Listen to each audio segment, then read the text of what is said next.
ಇಂದಿನಿಂದ ಬಿಜೆಪಿ ರಾಷ್ಟ್ರೀಯ ಕಾರ್ಯಕಾರಿಣಿ ಸಭೆ ನಡೀತಾ ಇದೆ. ದೆಹಲಿಯಲ್ಲಿ 2 ದಿನಗಳ ಕಾಲ ನಡೆಯಲಿರುವಂತಹ ಸಭೆ ಇದು. ಮುಂದಿನ ಚುನಾವಣೆಯ ಕುರಿತು ಸಭೆಯಲ್ಲಿ ಮಹತ್ವದ ಚರ್ಚೆಗಳು ನಡೆಯುತ್ತೆ. ರಾಜ್ಯದ ನಾಯಕರು ಕೂಡ ಈ ಸಭೆಯಲ್ಲಿ ಭಾಗಿಯಾಗ್ತಿದ್ದಾರೆ. ಅದಕ್ಕೂ ಮುನ್ನ ಪ್ರಧಾನಿ ನರೇಂದ್ರ ಮೋದಿ ಅದ್ಧೂರಿ ರೋಡ್ ಶೋನ ನಡೆಸಿದ್ದಾರೆ.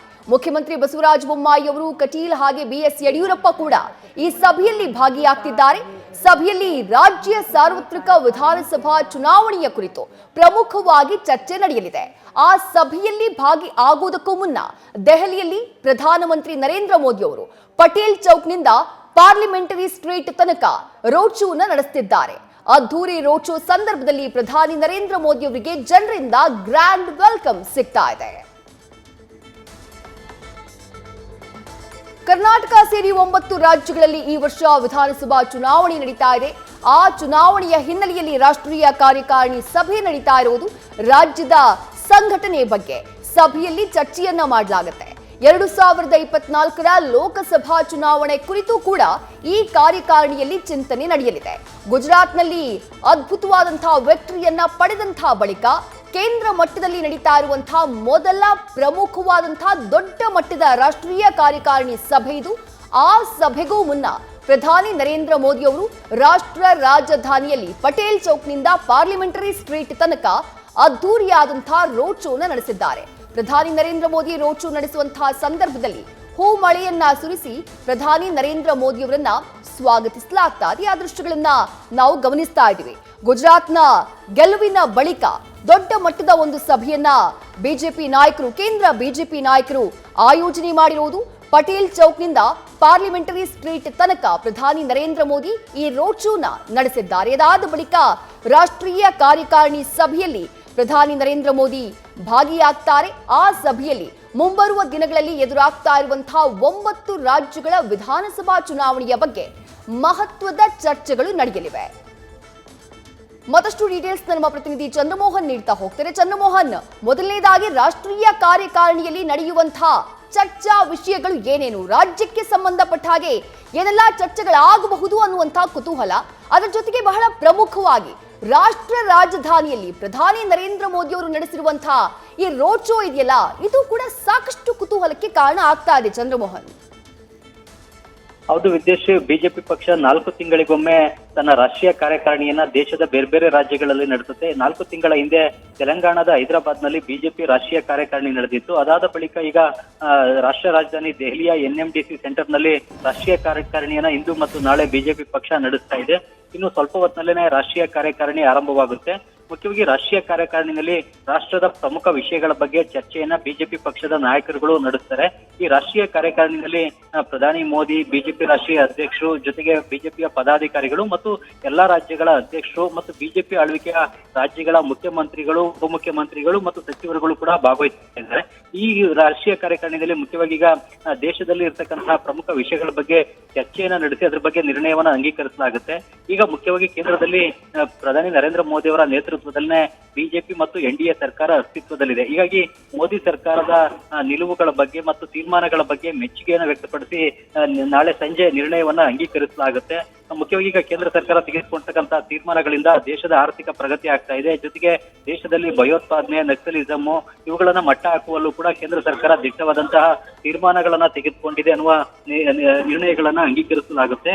ಜೊತೆಗೆ ಬೇರೆ ಬೇರೆ ಪ್ರಮುಖ ಸಮಸ್ಯೆಗಳನ್ನ ಬಗೆಹರಿಸುವಲ್ಲೂ ಕೂಡ ಮೋದಿ ಸರ್ಕಾರ ದಿಟ್ಟವಾದಂತಹ ತೀರ್ಮಾನಗಳನ್ನ ತೆಗೆದುಕೊಳ್ಳಲಾಗ್ತಾ ಇದೆ ಅನ್ನುವ ಬಗ್ಗೆನೂ ಕೂಡ ನಿರ್ಣಯವನ್ನ ಅಂಗೀಕರಿಸಲಾಗುತ್ತೆ. ಜೊತೆಗೆ ಈ ವರ್ಷ ಕರ್ನಾಟಕ, ತೆಲಂಗಾಣ, ಜೊತೆಗೆ ನಾಗಾಲ್ಯಾಂಡ್, ಮಿಜೋರಾಂ ಸೇರಿದಂತೆ 9 ರಾಜ್ಯಗಳಲ್ಲಿ ವಿಧಾನಸಭಾ ಚುನಾವಣೆ ಕೂಡ ನಡೆಯಲಿದೆ. ಈ ರಾಜ್ಯಗಳಲ್ಲಿ ಬಿಜೆಪಿ ಪಕ್ಷವನ್ನ ಮತ್ತೆ ಅಧಿಕಾರಕ್ಕೆ ತರುವಂತ ನಿಟ್ಟಿನಲ್ಲಿ ಯಾವೆಲ್ಲ ಕ್ರಮಗಳನ್ನ ತೆಗೆದುಕೊಳ್ಬೇಕು, ಹೇಗೆ ಅನ್ನೋದ್ರ ಬಗ್ಗೆನೂ ಕೂಡ ರಾಷ್ಟ್ರೀಯ ಕಾರ್ಯಕಾರಿಣಿಯಲ್ಲಿ ಚರ್ಚೆಯನ್ನ ನಡೆಸಲಾಗುತ್ತೆ. ನೇರವಾಗಿ ರಾಷ್ಟ್ರೀಯ ಕಾರ್ಯಕಾರಿಣಿಯಲ್ಲೇ ಚರ್ಚೆ ನಡೆಸದೇ ಇದ್ರು ಕೂಡ ರಾಷ್ಟ್ರೀಯ ಕಾರ್ಯಕಾರಿಣಿಯ ಮಧ್ಯೆ ಈ ರಾಜ್ಯಗಳಿಗೆ ಸಂಬಂಧಪಟ್ಟಂತ ನಾಯಕರೊಂದಿಗೆ ಮತ್ತು ಉಸ್ತುವಾರಿ ಪ್ರಧಾನ ಕಾರ್ಯದರ್ಶಿಗಳೊಂದಿಗೆ ಬಿಜೆಪಿಯ ರಾಷ್ಟ್ರೀಯ ಅಧ್ಯಕ್ಷರು ಕೂಡ ಚರ್ಚೆಯನ್ನ ನಡೆಸ್ತಾರೆ. ಆ ಮೂಲಕವಾಗಿ ಈ ವರ್ಷ ಚುನಾವಣೆ ನಡೆತಕ್ಕಂಥ ರಾಜ್ಯಗಳು, ಜೊತೆಗೆ 2024ರ ಲೋಕಸಭಾ ಚುನಾವಣೆಗೂ ಕೂಡ ಪಕ್ಷವನ್ನ ಸನ್ನದ್ಧಗೊಳಿಸುವಂತ ನಿಟ್ಟಿನಲ್ಲಿ ಮತ್ತು ಸಂಘಟಿಸುವಂತ ನಿಟ್ಟಿನಲ್ಲಿ ಏನೆಲ್ಲ ಕ್ರಮವನ್ನ ತೆಗೆದುಕೊಳ್ಬೇಕು ಅನ್ನೋದ್ರ ಬಗ್ಗೆನೂ ಕೂಡ ಚರ್ಚೆಯನ್ನು ನಡೆಸಿ ನಿರ್ಣಯಗಳನ್ನು ಕೂಡ ಅಂಗೀಕರಿಸಲಾಗುತ್ತೆ. ವಿದೇಶಿ ಚಂದ್ರಮೋಹನ್, ಮುಂಬರುವ 9 ರಾಜ್ಯಗಳ ವಿಧಾನಸಭಾ ಚುನಾವಣೆಯಲ್ಲಿ ದಕ್ಷಿಣ ಭಾರತದಲ್ಲಿ ಪ್ರಮುಖವಾಗಿ ಬಿಜೆಪಿ ನೋಡ್ತಾ ಇರುವುದು ಕರ್ನಾಟಕವನ್ನ. ಕರ್ನಾಟಕದಲ್ಲಿ ಮತ್ತೊಮ್ಮೆ ಬಿಜೆಪಿಯನ್ನ ಅಧಿಕಾರಕ್ಕೆ ತರಬೇಕು, ಆ ನಿಟ್ಟಿನಲ್ಲಿ ಆಲ್ರೆಡಿ ಕಾರ್ಯತಂತ್ರಗಳನ್ನ ರೂಪಿಸಲಾಗ್ತಾ ಇದೆ. ಈಗ ನಡೀತಾ ಇರುವಂತಹ ಈ ಒಂದು ಸಭೆ, 2 ದಿನಗಳ ಸಭೆಯಲ್ಲಿ ಕರ್ನಾಟಕದ ಮಟ್ಟಿಗೆ ನಾವು ಮಾತನಾಡೋದಾದ್ರೆ ಪ್ರಮುಖವಾಗಿ ಯಾವೆಲ್ಲ ಆಯಾಮಗಳಲ್ಲಿ ಚರ್ಚೆಗಳು ನಡೆಯಬಹುದು ಚಂದ್ರಮೋಹನ್? ವಿದೇಶಿ ಮುಖ್ಯವಾಗಿ ರಾಷ್ಟ್ರೀಯ ಕಾರ್ಯಕಾರಿಣಿನಲ್ಲಿ ಯಾವತ್ತೂ ಕೂಡ ನೇರವಾಗಿ ಒಂದು ರಾಜ್ಯದ ವಿಷಯಗಳ ಬಗ್ಗೆ ನಿರ್ದಿಷ್ಟವಾಗಿ ಚರ್ಚೆಯನ್ನ ಬಿಜೆಪಿಯ ನಾಯಕರುಗಳು ನಡೆಸೋದಿಲ್ಲ. ಬದಲಿಗೆ ರಾಷ್ಟ್ರೀಯ ವಿಷಯಗಳಿಗೆ ಸಂಬಂಧಪಟ್ಟಂತ ಚರ್ಚೆ ನಡೆಸ್ತಾರೆ. ಆದ್ರೆ ಕಾರ್ಯಕಾರಿಣಿಯ ಮಧ್ಯೆನೇ ಬಿಡುವನ್ನ ಮಾಡಿಕೊಂಡು ಕೆಲವು ರಾಜ್ಯಗಳ ನಾಯಕರೊಂದಿಗೆ, ಚುನಾವಣೆ ನಡೀತಕ್ಕಂತ ರಾಜ್ಯಗಳ ನಾಯಕರೊಂದಿಗೆ ಚರ್ಚೆಯನ್ನ ನಡೆಸತಕ್ಕಂಥದ್ದು ಬಿಜೆಪಿಯ ಪರಿಪಾಠ. ಹಾಗಾಗಿ ಈ ಪರಿಪಾಠವನ್ನ ಈ ಬಾರಿ ಕೂಡ ಬಿಜೆಪಿಯ ನಾಯಕರುಗಳು ಮುಂದುವರಿಸಬಹುದು. ಮುಖ್ಯವಾಗಿ ಈಗ ಕರ್ನಾಟಕದಲ್ಲಿ ಈ ವರ್ಷದ ಏಪ್ರಿಲ್ ಮೇ ತಿಂಗಳಿನಲ್ಲೇ ವಿಧಾನಸಭಾ ಚುನಾವಣೆ ಕೂಡ ನಡೆಯುವಂತಹ ಸಾಧ್ಯತೆ ಇದೆ. ಈ ಕಾರಣಕ್ಕಾಗಿ ಈಗ ಕರ್ನಾಟಕದ ಬಿಜೆಪಿ ನಾಯಕರುಗಳೊಂದಿಗೆ ಮುಖ್ಯವಾಗಿ ಯಾವ ರೀತಿಯಾಗಿ ಚುನಾವಣೆಯನ್ನು ನಡೆಸಬೇಕು ಮತ್ತು ಜನರನ್ನ ಯಾವ ರೀತಿಯಾಗಿ ಬಿಜೆಪಿ ಅಂತ ಸೆಳೆಯಲಿಕ್ಕೆ ಏನೇನು ಕಾರ್ಯತಂತ್ರವನ್ನು ಅನುಸರಿಸಬೇಕು. ಜೊತೆಗೆ ಬಿಜೆಪಿ ಪಕ್ಷ ಕರ್ನಾಟಕದಲ್ಲಿ ಹಳೆ ಮೈಸೂರು ಪ್ರಾಂತ್ಯದಲ್ಲಿ ದುರ್ಬಲವಾಗಿದೆ. ಈ ಪ್ರಾಂತ್ಯದಲ್ಲಿ ಹೆಚ್ಚಿನ ಕ್ಷೇತ್ರಗಳನ್ನ ಈ ಹಿಂದಿನ ಚುನಾವಣೆಗಳಲ್ಲಿ ಗೆಲ್ಲಲಿಕ್ಕೆ ಬಿಜೆಪಿ ಪಕ್ಷಕ್ಕೆ ಸಾಧ್ಯವಾಗಿಲ್ಲ. ಹಾಗಾಗಿ ಈ ಬಾರಿ ಗೆಲ್ಲಲಿಕ್ಕೆ ಏನೆಲ್ಲ ಕಾರ್ಯತಂತ್ರವನ್ನ ಹಳೆ ಮೈಸೂರು ಪ್ರಾಂತ್ಯದಲ್ಲಿ ಬಿಜೆಪಿ ಪಕ್ಷ ಅನುಸರಿಸಬೇಕು ಅನ್ನೋದ್ರ ಬಗ್ಗೆ ಬಿಜೆಪಿ ನಾಯಕರುಗಳು ಪ್ರತ್ಯೇಕವಾದಂತಹ ಚರ್ಚೆಯನ್ನು ನಡೆಸ್ತಾರೆ.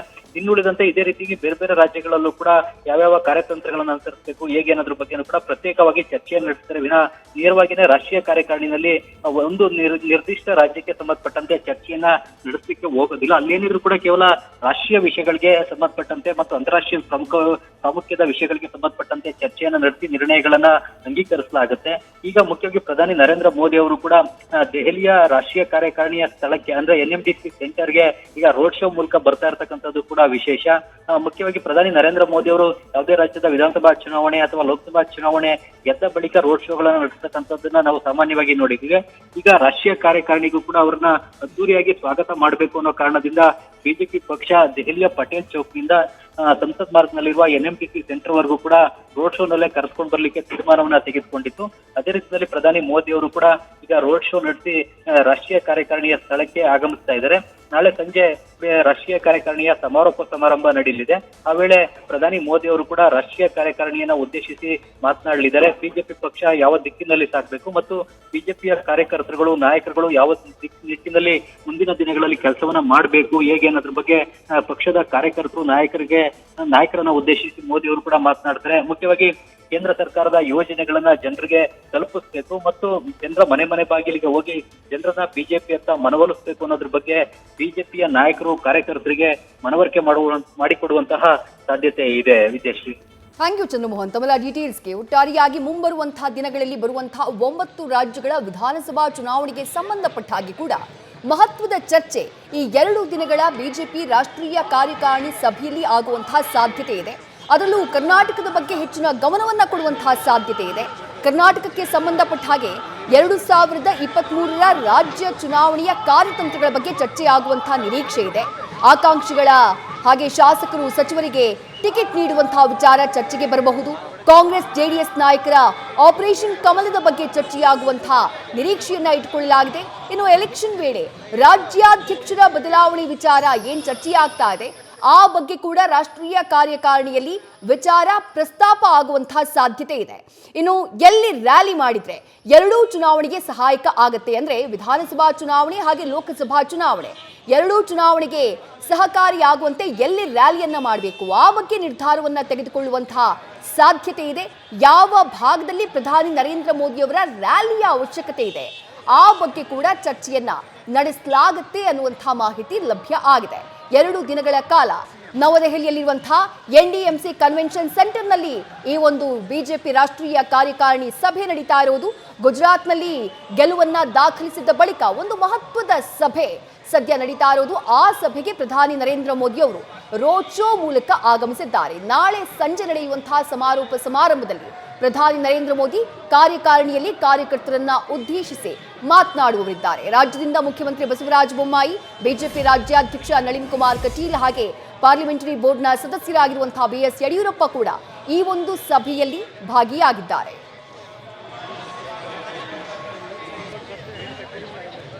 ಮತ್ತಷ್ಟು ಡೀಟೇಲ್ಸ್ನ ನಮ್ಮ ಪ್ರತಿನಿಧಿ ಮಧುಸೂದನ್ ನೀಡ್ತಾ ಹೋಗ್ತಾರೆ. ಮಧುಸೂದನ್, ರಾಷ್ಟ್ರೀಯ ಕಾರ್ಯಕಾರಿಣಿ ಸಭೆ ರಾಷ್ಟ್ರ ರಾಜಧಾನಿ ನವದೆಹಲಿಯಲ್ಲಿ ನಡೀತಾ ಇದೆ. ಬಟ್ ಚುನಾವಣಾ ವರ್ಷ ಇದು. ಕರ್ನಾಟಕ ಬಹಳ ಇಂಪಾರ್ಟೆಂಟ್ ಬಿಜೆಪಿ ಪಕ್ಷಕ್ಕೆ ರಾಷ್ಟ್ರ ಮಟ್ಟದಲ್ಲಿ ಕೂಡ. ಹಾಗಾಗಿ ಕರ್ನಾಟಕದ ಬಗ್ಗೆ ರಾಷ್ಟ್ರೀಯ ಕಾರ್ಯಕಾರಿಣಿಯಲ್ಲಿ ಯಾವೆಲ್ಲ ವಿಚಾರಗಳು ಚರ್ಚೆಯಾಗುವಂತಹ ನಿರೀಕ್ಷೆಗಳು ಇಟ್ಕೊಳ್ಳಲಾಗಿದೆ ಮಧುಸೂದನ್? ವಿಜಯಶ್ರೀ, ಪ್ರಮುಖವಾಗಿ ಇವತ್ತು ರಾಷ್ಟ್ರೀಯ ಕಾರ್ಯಕಾರಿಣಿ ಸಭೆಗೆ 4 ಗಂಟೆಗೆ ಸರಿಯಾಗಿ ಚಾಲನೆ ಸಿಕ್ಕಿದೆ. ಪ್ರಧಾನಿ ನರೇಂದ್ರ ಮೋದಿ ಅವರು ಕೂಡ ರಾಷ್ಟ್ರೀಯ ಕಾರ್ಯಕಾರಿಣಿಯಲ್ಲಿ ಭಾಗಿಯಾಗಿದ್ದಾರೆ. ರಾಷ್ಟ್ರೀಯ ಕಾರ್ಯಕಾರಿಣಿಯಲ್ಲಿ ಭಾಗಿಯಾಗಿದ್ದ ಮುಂಚೆ ಭರ್ಜರಿಯಾದಂತಹ ರೋಡ್ ಶೋ ದೆಹಲಿಯಲ್ಲಿ ಪ್ರಧಾನಿ ನರೇಂದ್ರ ಮೋದಿ ನಡೆಸಿರುವಂತದ್ದು. ಮುಂದಿನ 1 ವರ್ಷಗಳಲ್ಲಿ 9 ರಾಜ್ಯಗಳ ವಿಧಾನಸಭಾ ಕ್ಷೇತ್ರದ ಚುನಾವಣೆ ಮತ್ತೆ 1 ಲೋಕಸಭಾ ಕ್ಷೇತ್ರದ ಚುನಾವಣೆ ಇರುವಂತ ಕಾರಣ ಇವತ್ತಿನಿಂದಲೇ ಆ 9 ರಾಜ್ಯಗಳ ಚುನಾವಣೆಗೆ ರಣಕಹಳೆಯನ್ನ ಊದಲಾಗಿದೆ. ಸಂಕ್ರಾಂತಿ ನಿನ್ನೆಯಷ್ಟೇ ಮುಗಿದಿದೆ. ಸೂರ್ಯ ತನ್ನ ಪಥವನ್ನ ಬದಲಾಯಿಸಿದ್ದಾನೆ. ಬಿಜೆಪಿ ಮತ್ತೆ ಅಧಿಕಾರಕ್ಕೆ ಬರಬೇಕು ಅನ್ನೋ ನಿಟ್ಟಿನಲ್ಲಿ ಒಂದಷ್ಟು ಯೋಜನೆಯನ್ನ ಪ್ರಧಾನಿ ನರೇಂದ್ರ ಮೋದಿ ಅವರು ಹಾಕೊಂಡಿದ್ದಾರೆ. ಈ ನಿಟ್ಟಿನಲ್ಲಿ ಕರ್ನಾಟಕ ಮೊಟ್ಟ ಮೊದಲ ರಾಜ್ಯವಾಗಿ ಚುನಾವಣೆಯನ್ನ ಎದುರಿಸಬೇಕಾಗುತ್ತೆ. ಹೀಗಾಗಿ ಕರ್ನಾಟಕ ಸೇರಿದಂತೆ 9 ರಾಜ್ಯಗಳ ವಿಧಾನಸಭಾ ಕ್ಷೇತ್ರದ ಚುನಾವಣೆಗೂ ಕೂಡ ಇವತ್ತಿನಲ್ಲೇ ರಣಕಹಳೆ. ಜೊತೆಗೆ 2024ರ ಲೋಕಸಭಾ ಕ್ಷೇತ್ರದ ಚುನಾವಣೆಗೂ ಕೂಡ ಭರ್ಜರಿಯಾದಂತಹ ಪ್ರಚಾರ ಕಾರ್ಯವನ್ನ ಈಗಿಂದಲೇ ಆರಂಭಿಸಬೇಕು ಅನ್ನೋ ಒಂದು ಮಾನದಂಡದ ಆಧಾರದ ಅಡಿಯಲ್ಲಿ ಇವತ್ತಿನ ರೋಡ್ ಶೋ ಮಾಡಲಾಗಿದೆ. ಈಗಷ್ಟೇ ರಾಷ್ಟ್ರೀಯ ಕಾರ್ಯಕಾರಿಣಿಗೂ ಕೂಡ ಚಾಲನೆ ಸಿಕ್ಕಿದೆ. ಇನ್ನು ರಾಜ್ಯಕ್ಕೆ ಸಂಬಂಧಪಟ್ಟ ಹಾಗೆ ನೀವು ಈಗಾಗಲೇ ಕೇಳಿರುವಂತಹ ಪ್ರಶ್ನೆಗೆ ಉತ್ತರ ಹೇಳೋದಾದ್ರೆ, ರಾಜ್ಯಕ್ಕೆ ಸಂಬಂಧಪಟ್ಟ ಹಾಗೆ ಒಂದಷ್ಟು ತಂತ್ರ ಪ್ರತಿತಂತ್ರಗಳು ತೆರೆಮರೆಯಲ್ಲಿ ಆಗ್ತಾ ಇದೆ. ನಾಳೆ ರಾಷ್ಟ್ರೀಯ ಕಾರ್ಯಕಾರಿಣಿಗೆ ಸಮಾರೋಪ ಸಮಾರಂಭ ನಡೆಯುತ್ತೆ. ಇದಾದ ಬಳಿಕ ಮತ್ತಷ್ಟು ವೇಗ ರಾಜ್ಯದಲ್ಲಿ ಪಡ್ಕೊಳ್ಳುವಂಥದ್ದು ಬೂತ್ ಮಟ್ಟದ ವಿಜಯ ಸಂಕಲ್ಪ ಯಾತ್ರೆ. ರಾಜ್ಯದಲ್ಲಿ ಪ್ರಧಾನಿ ನರೇಂದ್ರ ಮೋದಿ, ಕೇಂದ್ರ ಗೃಹ ಸಚಿವ ಅಮಿತ್ ಶಾ, ಬಿಜೆಪಿ ರಾಷ್ಟ್ರೀಯ ಅಧ್ಯಕ್ಷ ಜೆ.ಪಿ. ನಡ್ಡಾ ಆದಿಯಾಗಿ ಮಾಡಬೇಕಾಗಿರುವಂತಹ ಸಮಾರಂಭಗಳು, ಸಮಾವೇಶಗಳು, ಜೊತೆಗೆ ಬೈಕ್ ರ್ಯಾಲಿಗಳು ಸೇರಿದಂತೆ ಎಲ್ಲಾ ಕಾರ್ಯಕ್ರಮಗಳ ರೂಪುರೇಷೆ ಇನ್ನಷ್ಟೇ ಹೊರಗಡೆ ಬರಬೇಕಾಗುತ್ತೆ. ನಾಳೆಯ ನಂತರ ಯಾವ ರೀತಿ ಕರ್ನಾಟಕದಲ್ಲಿ ಬಿಜೆಪಿ ಆಪರೇಷನ್ ನ ಶುರು ಮಾಡುತ್ತೆ, ಯಾವ ರೀತಿ ತಂತ್ರ ಪ್ರತಿತಂತ್ರಗಳನ್ನ ಮಾಡುತ್ತೆ ಅನ್ನೋದು ಕುತೂಹಲ ಕೆರಳಿಸಿದೆ. ವಿಜಯಶ್ರೀ, ಮಧುಸೂದನ್, ಬಹಳ ಪ್ರಮುಖವಾಗಿ ನೋಡಿ, ಒಂದು ಕಡೆಗೆ ಕಾಂಗ್ರೆಸ್ ಉಚಿತ ವಿದ್ಯುತ್ನ ಘೋಷಣೆ ಮಾಡಿದೆ, 200 ಯೂನಿಟ್ ಉಚಿತ ವಿದ್ಯುತ್ನ ಘೋಷಣೆ ಮಾಡಿದೆ. ಇವತ್ತು ಮತ್ತೊಂದು ಮಹತ್ವದ ಘೋಷಣೆ ಕಾಂಗ್ರೆಸ್ ಕಡೆಯಿಂದ, ಪ್ರತಿ ಗೃಹಿಣಿಯರಿಗೆ 2,000, ತಿಂಗಳಿಗೆ 2,000ದಂತೆ ಆರ್ಥಿಕ ನೆರವನ್ನ ನೀಡ್ತೀವಿ ಅನ್ನುವಂತಹ ಘೋಷಣೆಯನ್ನ ಮಾಡಿಬಿಟ್ಟಿದೆ.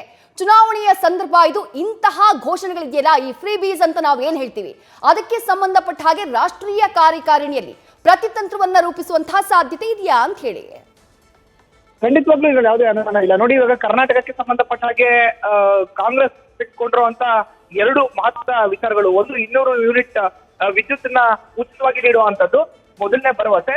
ಎರಡನೇದಾಗಿ ನೇರವಾಗಿ ಮಹಿಳೆಗೆ ಆರ್ಥಿಕವಾಗಿ ಮಹಿಳೆಯರನ್ನ ಮೇಲೆತ್ತುವಂತ ಕೆಲಸ ಗೃಹಲಕ್ಷ್ಮಿ ಯೋಜನೆ ಅಡಿಯಲ್ಲಿ 2,000 ರೂಪಾಯಿ ಆರ್ಥಿಕವಾಗಿ ಪ್ರತಿ ತಿಂಗಳು ಸಹಾಯ ಹಸ್ತವನ್ನು ನೀಡುವಂತದ್ದು. ಈ ಎರಡಕ್ಕೂ ಕೂಡ ಮುಂಬರುವಂತ ದಿನದಲ್ಲಿ ಸಾಧಕ ಬಾಧಕ ಪ್ಲಸ್ ಮತ್ತೆ ಮೈನಸ್ ಅನ್ನ ಹೇಳ್ತಾ ರಾಜ್ಯದಲ್ಲಿ ಮಹಿಳಾ ಮತಗಳನ್ನ ಕ್ರೋಢೀಕರಣ ಮಾಡ್ಲಿಕ್ಕೆ ಕಾಂಗ್ರೆಸ್ ಯಾವ ತಂತ್ರವನ್ನ ಮಾಡಿದ್ಯೋ ಅದಕ್ಕೆ ಪ್ರತಿತಂತ್ರವಾಗಿ ಬಿಜೆಪಿ ಮತ್ತೊಂದು ಮಾಸ್ಟರ್ ಪ್ಲಾನ್ ನ ಮಾಡುವಂತದ್ದು ಬಹುತೇಕ ಖಚಿತ. ಹೀಗಾಗಿ ಅದ್ರ ಬಗ್ಗೆ ಇನ್ 2-3 ದಿನಗಳಲ್ಲಿ ಒಂದಷ್ಟು ವಿಷಯಗಳನ್ನ ಬಿಜೆಪಿ ನಾಯಕರೇ, ರಾಜ್ಯ ನಾಯಕರೇ ಹೊರಹಾಕೋರು ಇದ್ದಾರೆ. Vijayashree, thank you Madhusudan. ತಮ್ಮೆಲ್ಲ ಡೀಟೇಲ್ಸ್ಗೆ ನಾವು ದೆಹಲಿಯ NDMC ಕನ್ವೆನ್ಷನ್ ಸೆಂಟರ್ನಲ್ಲಿ ನಡೀತಾ ಇರುವಂತಹ ಬಿಜೆಪಿ ರಾಷ್ಟ್ರೀಯ ಕಾರ್ಯಕಾರಿಣಿಯ ನೇರ ದೃಶ್ಯಗಳನ್ನ ನೋಡ್ತಾ ಇದ್ದೀವಿ. ಪ್ರಧಾನಿ ನರೇಂದ್ರ ಮೋದಿ ಅವರಿದ್ದಾರೆ, ಹಾಗೆ ಬಿಜೆಪಿಯ ರಾಷ್ಟ್ರೀಯ ಅಧ್ಯಕ್ಷ ಜೆ.ಪಿ. ನಡ್ಡಾ ಕಾರ್ಯಕ್ರಮದ ಅಧ್ಯಕ್ಷತೆಯನ್ನು ವಹಿಸಿಕೊಂಡಿದ್ದಾರೆ. ವಿವಿಧ ರಾಜ್ಯಗಳ ಬಿಜೆಪಿಯ ನಾಯಕರು ಈ ಒಂದು ಸಭೆಯಲ್ಲಿ ಭಾಗಿಯಾಗಿದ್ದಾರೆ. 2 ದಿನಗಳ ಕಾಲ ಯಾವೆಲ್ಲ ನಿರ್ಣಯಗಳನ್ನ ಪಕ್ಷದ ವಿಚಾರಕ್ಕೆ ಸಂಬಂಧಪಟ್ಟ ಹಾಗೆ ಮುಂಬರುವಂತಹ 9 ರಾಜ್ಯಗಳಲ್ಲಿ ನಡೆಯುವಂತಹ ವಿಧಾನಸಭಾ ಚುನಾವಣೆಗೆ ಸಂಬಂಧಪಟ್ಟ ಹಾಗೆ ತೆಗೆದುಕೊಳ್ಳಬೇಕು, ಆ ಬಗ್ಗೆ ಪ್ರಮುಖವಾಗಿ ಈ 2 ದಿನಗಳ ಬಿಜೆಪಿ ರಾಷ್ಟ್ರೀಯ ಕಾರ್ಯಕಾರಿಣಿ ಸಭೆಯಲ್ಲಿ ಚರ್ಚೆಯನ್ನ ಮಾಡಲಾಗುತ್ತೆ. ಇನ್ನು ಕಾರ್ಯಕಾರಿಣಿ ಸಭೆಯಲ್ಲಿ ಭಾಗಿಯಾಗುವುದಕ್ಕೂ ಮುನ್ನ ಪ್ರಧಾನಿ ನರೇಂದ್ರ ಮೋದಿ ಪಟೇಲ್ ಚೌಕ್ನಿಂದ NDMC ಕಟ್ಟಡದವರೆಗೂ ಕೂಡ ರೋಡ್ ಶೋನ ನಡೆಸಿದ್ರು. ರೋಡ್ ಶೋ ಮೂಲಕ ಈ ಕಾರ್ಯಕ್ರಮಕ್ಕೆ ಆಗಮಿಸಿದ್ರು. ಕಾರ್ಯಕ್ರಮದಲ್ಲಿ ಬೇರೆ ಬೇರೆ ರಾಜ್ಯಗಳ ಬಿಜೆಪಿಯ ನಾಯಕರುಗಳು ಭಾಗಿಯಾಗಿದ್ದಾರೆ. ರಾಜ್ಯದಿಂದ ಮುಖ್ಯಮಂತ್ರಿ ಬಸವರಾಜ ಬೊಮ್ಮಾಯಿ ಅವರು, ಬಿಜೆಪಿ ಪಾರ್ಲಿಮೆಂಟರಿ ಬೋರ್ಡ್ನ ಸದಸ್ಯರೂ ಆಗಿರುವಂತಹ ಮಾಜಿ ಮುಖ್ಯಮಂತ್ರಿ BS ಯಡಿಯೂರಪ್ಪ, ಹಾಗೆ ರಾಜ್ಯ ಬಿಜೆಪಿಯ ಅಧ್ಯಕ್ಷ ನಳಿನ್ ಕುಮಾರ್ ಕಟೀಲ್, ಜೊತೆಗೆ ಬಿಜೆಪಿ ಯುವ ಮೋರ್ಚಾ ಅಧ್ಯಕ್ಷ, ರಾಷ್ಟ್ರೀಯ ಯುವ ಮೋರ್ಚಾ ಅಧ್ಯಕ್ಷರಾಗಿರುವಂತಹ ಸಂಸದ ತೇಜಸ್ವಿ ಸೂರ್ಯ ಅವರು ಕೂಡ ಈ ಒಂದು ಸಭೆಯಲ್ಲಿ ಭಾಗಿಯಾಗಿದ್ದಾರೆ. ಪ್ರಮುಖವಾಗಿ 9 ರಾಜ್ಯಗಳ ವಿಧಾನಸಭಾ ಚುನಾವಣೆ, ಆ ರಾಜ್ಯಗಳಲ್ಲಿ ವಿಧಾನಸಭಾ ಚುನಾವಣೆಯನ್ನ ಗೆಲ್ಲೋದಕ್ಕೆ ಮಾಡಬೇಕಾಗಿರುವಂತಹ ಕಾರ್ಯತಂತ್ರಗಳು, ರಾಷ್ಟ್ರ ಮಟ್ಟದಲ್ಲಿ ಬಿಜೆಪಿ ಪಕ್ಷ ತೆಗೆದುಕೊಳ್ಳಬೇಕಾದಂತಹ ನಿರ್ಧಾರಗಳು, ಪ್ರತಿಪಕ್ಷಗಳು ಮಾಡ್ತಾ ಇರುವಂತಹ ಕಾರ್ಯತಂತ್ರಗಳಿಗೆ ಟಕ್ಕರನ್ನ ಕೊಡುವುದಕ್ಕೆ ರೂಪಿಸಬೇಕಾದಂತಹ ರಣತಂತ್ರಗಳು, ಈ ಎಲ್ಲ ವಿಚಾರಕ್ಕೆ ಸಂಬಂಧಪಟ್ಟ ಹಾಗೆ 2 ದಿನಗಳ ಕಾಲ ನಡೆಯುವಂತಹ ಬಿಜೆಪಿಯ ಈ ರಾಷ್ಟ್ರೀಯ ಕಾರ್ಯಕಾರಿಣಿ ಸಭೆಯಲ್ಲಿ ಚರ್ಚೆಯನ್ನ ಮಾಡಲಾಗುತ್ತೆ. ಪ್ರಧಾನಿ ನರೇಂದ್ರ ಮೋದಿ ಅವರು ಖುದ್ದು ಈ ಒಂದು ಬಿಜೆಪಿ ರಾಷ್ಟ್ರೀಯ ಕಾರ್ಯಕಾರಿಣಿ ಸಭೆಯಲ್ಲಿ ಭಾಗಿಯಾಗಿದ್ದಾರೆ. ಗುಜರಾತ್ನ ಗೆಲುವಿನ ಬಳಿಕ ನಡೀತಾ ಇರುವಂತಹ ಒಂದು ಮಹತ್ವದ ಬಿಜೆಪಿಯ ರಾಷ್ಟ್ರೀಯ ಮಟ್ಟದ ಸಭೆ ಇದು. ರಾಷ್ಟ್ರ ರಾಜಧಾನಿ ನವದೆಹಲಿಯಲ್ಲಿ ನಡೀತಾ ಇರುವಂತಹ ಸಭೆ. ನಾಳೆ ಸಂಜೆ ನಡೆಯುವಂತಹ ಸಮಾರೋಪ ಸಮಾರಂಭದಲ್ಲಿ ಪ್ರಧಾನಿ ನರೇಂದ್ರ ಮೋದಿ ಈ ಬಿಜೆಪಿ ರಾಷ್ಟ್ರೀಯ ಪ್ರಧಾನ ಕಾರ್ಯಕಾರಿಣಿಯನ್ನ ಉದ್ದೇಶಿಸಿ ಮಾತನಾಡುವವರು ಕೂಡ ಇದ್ದಾರೆ. ಇನ್ನು ರಾಜ್ಯದಲ್ಲೂ ಕೂಡ ವಿಧಾನಸಭೆ ಚುನಾವಣೆ ಇನ್ನು 3-4 ತಿಂಗಳಲ್ಲಿ ನಡೆಯುವಂತಹ ಸಾಧ್ಯತೆ ಇದೆ. ನ್ಯೂಸ್ ಫಸ್ಟ್ ಪ್ರತಿಕ್ಷಣ ನಿಮ್ಮೊಂದಿಗೆ.